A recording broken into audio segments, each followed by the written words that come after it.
네, 반갑습니다. 대한민국 1등 분양 가이드 앱, 분양알림의 아나운서 조성일입니다. 제가 이제 지난주에 이제 예비담 당첨이 되셨을 때, 이제 어떤 절차가 있는지, 이제 이런 부분을 설명을 드렸는데요. 그 예비 당첨이라는 이제 부분이 아무래도 이렇게 지금 이제 부적격 대상자가 나오니까 또 이제 발생하는 부분인데요. 이게 이제 이 부적격 대상자가 이 국토교통부에서 나온 이제 발표에 의하면 약 5년 동안 한 15만 명, 1년에 한 3만 명 정도가 지금 이제 청약에 넣어서 당첨이 됐는데 부적격 대상자로 나오는 바람에 이제 그 청약이 취소되는 이런 부분들이 굉장히 많다라는 이제 부분을 이제 좀 알게 됐어요. 그래서 오늘은 이 청약이 부적격 사유가 되는 그런 이제 몇 가지 경우의 수를 여러분들께 이제 설명을 드리면서 미리 이제 청약을 넣으실 때 좀 이런 부분에 대해서 조금 더 이제 고민을 하시면서 청약을 넣으셔야 된다라는 부분으로 이제 말씀을 좀 드리려고 합니다. 대략 제가 이제 한 7가지 정도 지금 이 부적격 유형이 거의 이제 대부분을 지금 차지하고 있는 이제 이런 부분인데요. 우선은 보시면은 이제 가장 많이 나오는 것 중에 하나가 이 청약 가점을 잘못 입력을 하시는 거예요. 그래서 이거를 실사를 할 때, 이제 청약 신청자가 넣었던 그런 이제 가점이랑 또 다른 부분이 생기는 거죠. 그래서 대부분 이제 크게 뭐 2가지 정도에서 이제 그런 문제가 많이 발생을 하는데, 하나는 이제 무주택 기간을 어떻게 산정을 하느냐, 요 부분이에요. 자, 미혼인 상태와 기혼인 상태로 나눠지고요. 기혼인 상태는 혼인신고일로부터 무주택 기간으로 계산이 된다는 거 이거 확인해 두시면 좋을 것 같고요. 미혼인 경우에는 만 30세 이상. 근데 예를 들면 이런 경우가 있어요. 내가 지금 이제 뭐 마흔인데 주택을 한 번도 이제 소유하지 않았어요. 그러면은 한 10년 정도 이렇게 무주택 기간이었다라고 생각을 해서 무주택 기간 10년 뭐 이렇게 이제 작성을 하셨는데 어떤 경우가 추가가 돼야 되냐면 독립된 상태여야 됩니다. 즉 무슨 얘기냐면 내가 30세가 넘었는데도 부모님 이제 세대 원으로서 계속 이제 부모님 이제 주택에서 생활을 계속 하고 있었어요. 그러면은 그거는 무주택 기간이라고 보지 않는다라는 거. 요런 문제가 이제 많이 생겼다라는 거예요. 그래서 기본적으로 만 30세 이상의 독립 상태의 기간을 무주택 기간으로 산정을 하셔야 된다라는 거. 요런 부분.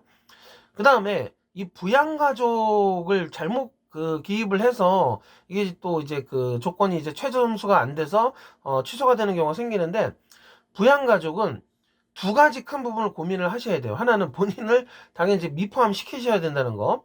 뭐 부양가족 4인 이상이어야 된다고 하는데 우리 가족이 4인이에요. 그래서 맞구나라고 생각을 하시는데 부양가족이라는 거는 자기를 제외한 나머지 가족들을 이제 수를 계산을 하셔야 된다는 거, 요 부분이고, 그 다음에 이제 그런 거 있잖아요.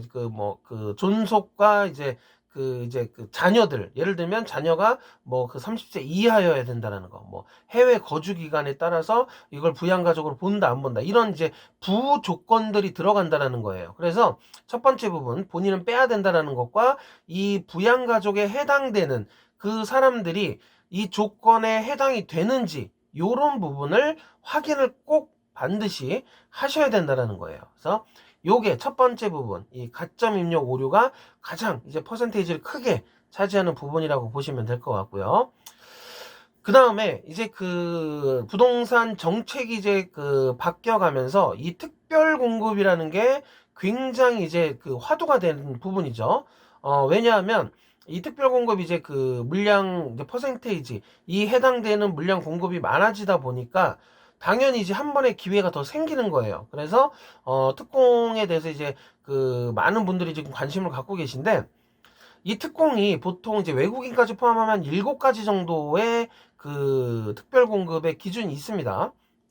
내가 넣고자 하는 특별 공급에 내가 이 자격이 되는지 반드시 확인을 하셔야 되고요. 예를 들면 뭐 신혼 이제 특공을 지원을 하신다라고 하면 신혼 부부 특별 공급은 자격이 7년 이하여야 돼요. 이제 혼인 신고를 하시고 그 다음에 뭐 생애 최초인 경우에는 뭐 분양권을 포함해서 세대원 모두가 주택 소유의 이력이 없어야 된다는 거. 뭐 그 노부모 이제 부양으로 들어가시면 특공으로 한다면 뭐 60세 이상의 그 존속 그 직계가 있어야 된다는 거. 뭐 이런 어떤 기본적인 자격이 있잖아요. 이 자격에 대해서 내가 이제 어떤 특공에 넣고자 할 때 다시 한번 확인을 하셔야 된다는 거. 그 다음에 두 번째로, 첫 번째 자격을 확인한다. 두 번째로 그 자격이 됐어요. 예를 들면 신혼특공에 넣으려고 하는데 내가 이제 우리가 그 뭐 결혼을 해서 이제 뭐 7년 이하의 그 지금 이제 신혼부부에 해당이 돼요. 그럼 이제 자격은 되시는 거예요. 그러면 그 신혼특공에 들어가 보시면 몇 가지 이제 기준이 있다라는 거죠. 그 기준을 다시 한번 정확하게 확인을 하셔야 돼요.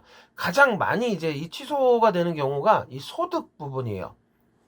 그래서 그 소득 부분에서 어떤 부분을 놓치시냐면 이제 그 외벌이인 경우와 맞벌이인 경우가 있습니다. 그럼 맞벌이인 경우에는 그 본인과 이제 그 이제 뭐 예를 들면 배우자분의 소득을 이렇게 합치는데 이게 통장에 찍히는 금액을 가지고 합치시는 분들이 꽤 많이 계시다는 거예요.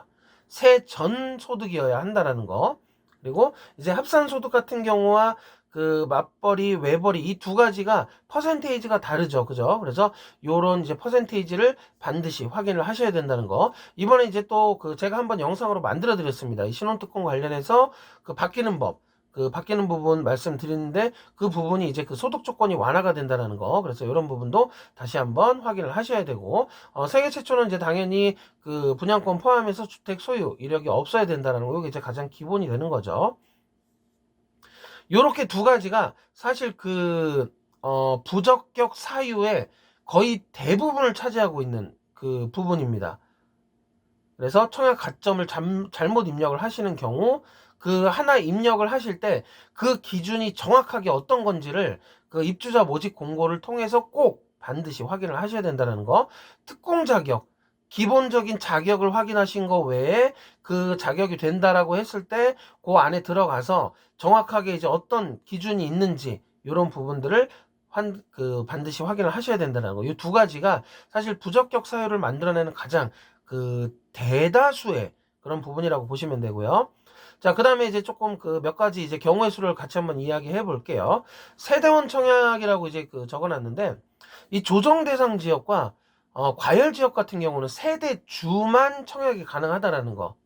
그래서 뭐 이제 그렇지 않은 이제 지역들이 있으니까요. 그래서 이제 뭐 본인이 넣고 그 당첨 확률을 높이기 위해서 배우자도 이제 신청을 하고 뭐 이렇게 되는데 이 그 대상 지역 같은 경우, 과열 지역 같은 경우는 세대 주만 청약이 가능하다라는 거. 그 내용에 다 나와 있습니다. 그래서 이것도 마찬가지로 내가 알고 있는 거, 분명히 이쪽 지역에서는 이런 내용이 없었는데? 라고 하시지 말고, 그 반드시 입주자 모집 공고를 확인을 하실 때 조금 더 자세하게 확인을 하시면 좋을 것 같고요. 주택 소유, 무주택만 이제 된다고 했는데 내가 모르고 있던 주택이 있는 경우, 예를 들면 배우자가 뭐 몰래 그 주택을 이렇게 했다든지 또는 뭐 부모님이 내 이름으로 뭐 주택을 이렇게 하셨다든지 뭐 이런 부분들이 있습니다. 그래서 기본적으로 내가 지금 그 청약을 넣으시는 분들은 내가 정확하게 어떤 상태인지를 확인을 한 번 더 내가 알고 있다라고 하지만 한 번 더 확인을 하시는 게 필요하다라는 거. 그 다음에 또 하나가 이게 이제 아무 그냥 일반 지역이었는데 조정 지역이나 뭐 과열 지역으로 바뀌는 부분이 있습니다. 그러면 이제 이런 그 법이 이제 바뀌겠죠. 그래서 그 내가 이제 뭐 특히 뭐 요즘 이제 안양도 그렇고 뭐 이런 지역들이 이제 갑자기 바뀌게 되면서 예전에는 이렇지 않았는데 생각만 하시고 청약을 넣었다가 취소가 되는 이런 경우들이 꽤 많습니다. 그래서 이런 부분들 내가 이제 넣고자 하는 나에 대해서 확실하게 알았다면 이제 내가 넣고자 하는 이런 부분에 그 지역에 어떤 변화가 있었는지 이런 부분도 확인을 해보셔야 된다는 거 말씀을 드리고요. 자, 재당첨 제한입니다. 이게 이제 그 예를 들면 당첨이 됐다가 안 되는 경우 이런 것도 이제 재당첨의 제한이 될 수도 있습니다. 그래서 또는 이제 그 뭐 추첨을 했는데 마음에 안 들어서 뭐 안 하겠다라고 한 경우 뭐 이런 경우 그래서 내가 이제 그 청약에 재당첨 제한 기간에 들어와 있는지 이런 부분도 다시 한번 확인을 하셔야 된다는 부분을 말씀을 드리는 거고요.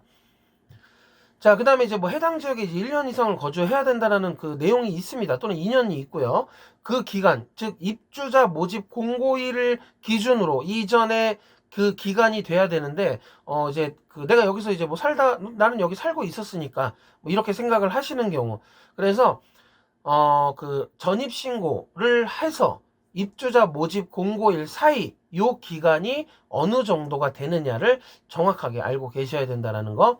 마지막으로 청약이 되고 나서 이제 그 해외 거주 기간에 대한 부분이 있습니다. 그래서 거기 가시면 이제 요거를 증명서, 이거는 이제 온라인으로 뽑을 수가 없어요. 직접 가서 이거를 이제 그 오프라인상에서 이제 뽑아야 되고, 이 부분을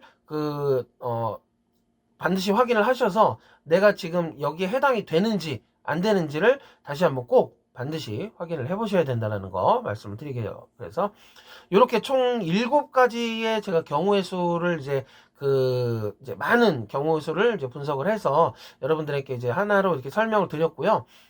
이 안에 이것만 확인하면 됩니다라고 말씀을 드릴 수가 없습니다. 워낙 많기 때문에. 그래서 제가 오늘 말씀드린 내용은 가장 많이 대부분이 이제 이런 부분으로 취소가 된다. 그래서 이런 부분에서는 요거와 요거를 꼭 확인하셔야 된다. 이런 부분들을 이제 말씀을 드린 겁니다. 그래서 가장 이제 그 정확한 부분은 내가 넣고자 하는 입주자 모집 공고를 정확하게 다시 한번 꼼꼼하게 확인을 하셔야 된다는 거. 그리고 이런 관련 영상들은 제가 저희 이제 유튜브 채널을 통해서 많이 올려드렸어요. 뭐가 필요한지, 어떤 부분을 확인해야 되는지. 그래서 그런 부분들 다시 이제 한번 시청해 주시면 좋을 것 같아요. 그래서 저희 이제 분양알림이 사이트에서 다양하게 정보, 입주자 모집 공고나 이런 거 확인하시면 되고, 방금 말씀드린 대로 이런 이제 중요한 부분들은 제가 유튜브 채널 통해서 여러분들에게 이제 그 안내를 해드리고 있으니까, 제가 요 내용들, 각각의 내용들은 다 이미 영상으로 다 제작을 해서 여러분들에게 한 번쯤은 소개를 해드렸던 그런 부분입니다. 그래서 다시 한번 이제 확인을 해보시면 좋을 것 같고요.